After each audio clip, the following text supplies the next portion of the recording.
کہ ہم آزادی لینے کے بعد یہاں نظام کیسا دیں گے. جو اس جمعے والے دن آپ لوگوں کی کچہری منعقد کر رہے ہیں تو وہ لوگ یہ بورڈ دیکھ کر اس پر جو نکات لکھے ہوئے ہیں تو اسی کے حوالے سے بات کریں اور اسی پر سوالات کریں. ہماری خوش قسمتی ہے کہ تنویر صاحب جس طرح یہ تکنیکی بنیادوں پہ یہ تحقیق کر کے ایک سسٹم لانا چاہتے ہیں. میں تمام لوگوں سے گزارش کروں گا کہ اس کو سمجھیں. ہماری جو آزادی ہوگی وہ حقیقی آزادی ہوگی. ہمیں پھر دوبارہ حقیقی آزادی کی جنگ نہیں لڑنی پڑے گی جس طرح آج پاکستان میں دوبارہ حقیقی آزادی کے لیے جنگیں لڑی جا رہی ہیں. سردار وحید صاحب ہیں، سرسابہ سے ان کا تعلق ہے لیکن کافی عرصے سے رہتے ہیں ڈڈیال میں. سردار وحید صاحب کا تعلق JKLF سے ہے. سردار صغیر گروپ، ان کے ساتھ خواجہ نعیم صاحب ہیں جن کا تعلق جموں کشمیر نیشنل عوامی پارٹی سے ہے، اور ساتھ میں اسرار احمد صاحب ہیں، ان کا تعلق بھی JKLF سے ہے، توقیر گیلانی گروپ. تو میں سردار وحید صاحب سے یہ پوچھوں گا کہ ہم یہاں جموں کشمیر میں نظام کے حوالے سے تو ہم یہ چاہتے ہیں، یہ ایک منفرد انقلابی سٹیپ ہے کہ ہم چاہتے ہیں کہ ریاست کا ہر شہری وہ شراکت دار بنے اس نظام میں جو ایک تحقیق پر مبنی نظام ہوگا.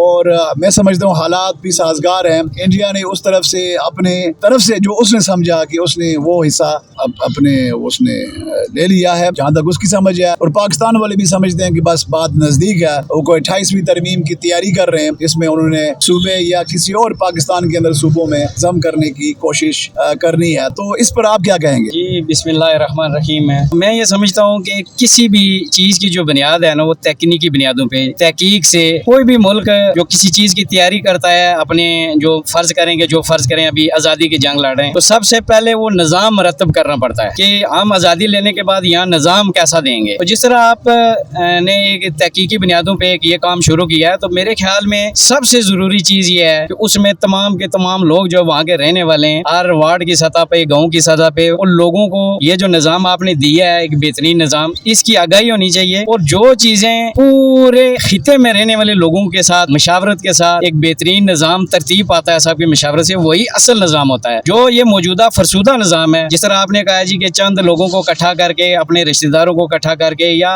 اپنے جو آپ کے قریبی آپ کی سوچ سے اتفاق کرنے والے، تو میرے خیال میں دنیا میں یہ سسٹم ناکام ہو چکا ہے. اور آج جو یہ معاشی مسائل ہیں بالخصوص، یہ اسی وجہ سے دولت کی جو منصفانہ تقسیم ہے یا جو اس کی جو سرکولائزیشن ہے وہ نہیں ہو رہی.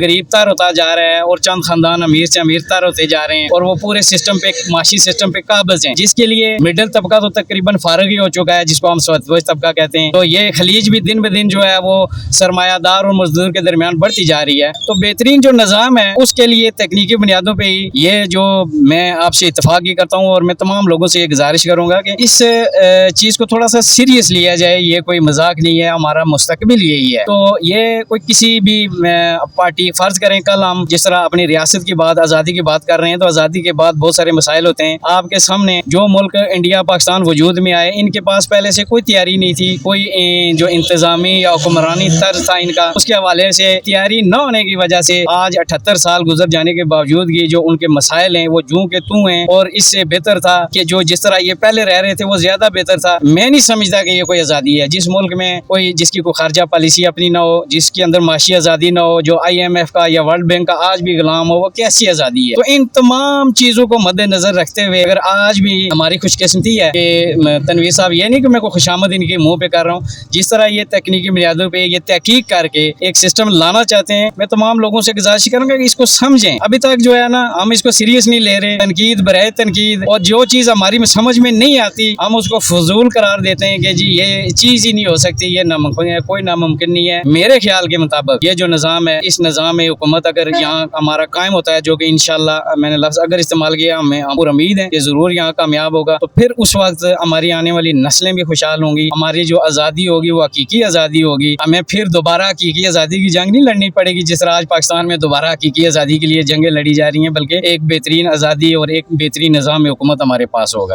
بسم اللہ الرحمن الرحیم. جناب تنویر صاحب، سب سے پہلے تو میں یہ بات واضح کر دوں کہ جو موجودہ صورتحال ہے اس ریاست کی، یہ بیسیکلی مسئلہ یہ ہے کہ ایک ریاست موجود تھی. آپ یہ سمجھ لیں کہ چند لوگوں نے وہ جس طرح آپ کہتے ہیں نا کچھ علاقے کو کیپچر کر کے لوگ کہتے ہیں کہ یہ جی میں بادشاہ بن گیا، میری حکومت بن گئی. تو سیم پوزیشن ایسی ہوئی کہ یہ جو پوری ریاست جموں کشمیر تھی وہ متحد ریاست تھی اور اس کے حکمران نے مہاراجا نے اس کو ایک خود مختار ملک ڈکلیئر کر دیا تھا. تو اس کے بعد یہ چند لوگ جو اقتدار کے لیے جن کو کوئی جگہ چاہیے تھی انہوں نے مل کر جو ہے اس ملک کے ٹکڑے کیے, اور ٹکڑے کرنے کے بعد پھر ان کے پاس کوئی ایسی سوچ بھی نہیں تھی کہ اس ٹکڑے کو کیسے, جو جس کو آزاد کشمیر کہتے ہیں, اس کو سنبھالنے کی بھی اہلیت نہیں تھی ان میں. تو وہ لوگ آ کر مسلط ہو گئے اور اپنے خاندانوں کو پالنا شروع کر دیا, وہ جو مطلب بزنس ایک قسم کا کرنے لگے. تو مسئلہ یہ ہے کہ آپ نے جو جدوجہد شروع کیا ہے, یہ آپ نے ایک بورڈ لگایا ہوا ہے, یہاں پہ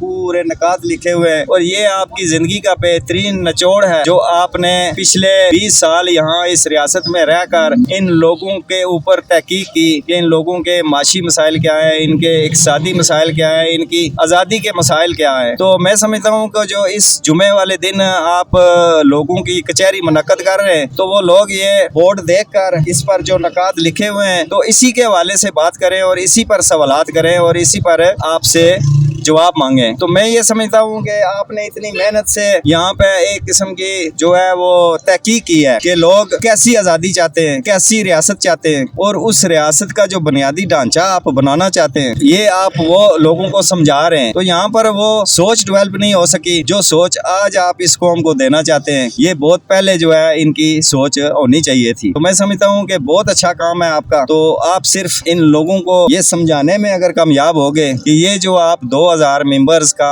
ایک پبلک اسمبلی بنا رہے ہیں, تو جب ان کو یہ سمجھ لگے گی کہ یہ پبلک ایجنسی یہ آپ ہی لوگوں میں سے ہوں گے, اور وہ لوگ ہوں گے جو بنیادی طور پر جو اسی چوک میں, اسی بازار میں, اسی گلی میں, اسی محلے میں رہتے ہیں, تو وہ لوگ جب سامنے آئیں گے تو وہ لوگوں کے بہتر مسائل اور بہتر طریقے سے بات کر سکیں گے. ٹھیک ہے جی. جو ہم نے اپنے اوپر حکمران مسلط کیے ہوئے تو وہ تو صرف یہاں لوگوں کو یہ بتاتے ہیں کہ جی یہاں آپ کو میں نے ٹرانسفارمر دیا, یہاں میں نے آپ کو جو ہے پانی کی لائن دی ہے, آپ ووٹ مجھے دیں گے. ٹھیک ہے جی. تو یہ سلسلہ ختم ہونا چاہیے. تو تنویر صاحب میں سمجھتا ہوں کہ آپ کی بہت اچھی کاوش ہے. بہت شکریہ, بہت مہربانی.